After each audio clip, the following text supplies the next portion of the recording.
deyim ki, həqiqətən artıq cərrahiyyədə kiçik kəsik, hətta kəsiksiz cərrahiyyə dövrü başlayıb. Bu notes dediyimiz bir texnik var. Natural orifice'lər, yəni natural orifice dediyimiz bədənin hansı ki xariclə əlaqəsinin olduğu yerlərdən, ağız boşluğudur, anal dəlikdir, qulaqdır. Buralardan girərək biz əməliyyatlar icra eləməyə başlayırıq və bu notes texniyi dünyada artıq kəsiksiz cərrahiyyə dövrünün başlanğıcı olmuşdur.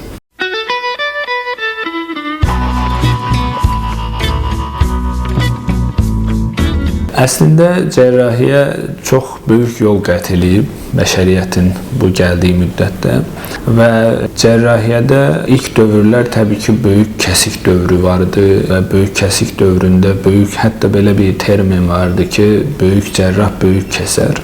Amma illər keçdikcə 70-ci illərin ortalarından başlayaraq artıq cərrahiyyədə kiçik kəsik dövrü başladı və düşünün, böyük bir kəsiklə icra olunan əməliyyatlar artıq bu dövrdə minimal invaziv yanaşmalarla, istər endoskopik, istər laparoskopik, istər robotik yöntəmlərlə, kiçik kəsiklərlə daha başarılı şəkildə icra olunur.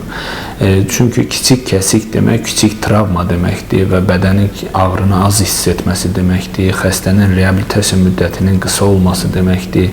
Eyni zamanda da o kiçik kəsiklərlə biz daha böyük və daha onkoloji əməliyyatları daha az travmatik şəkildə icra eləyə bilirik və deyim ki, həqiqətən artıq cərrahiyyədə kiçik kəsik, hətta kəsiksiz cərrahiyyə dövrü başlayıb.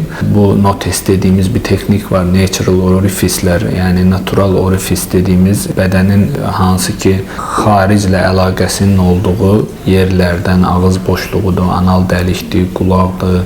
Buralardan girərək biz əməliyyatlar icra eləməyə başlayırıq və bu notes texniyi dünyada artıq kəsiksiz cərrahiyyə dövrünün başlanğıcı olmuşdur.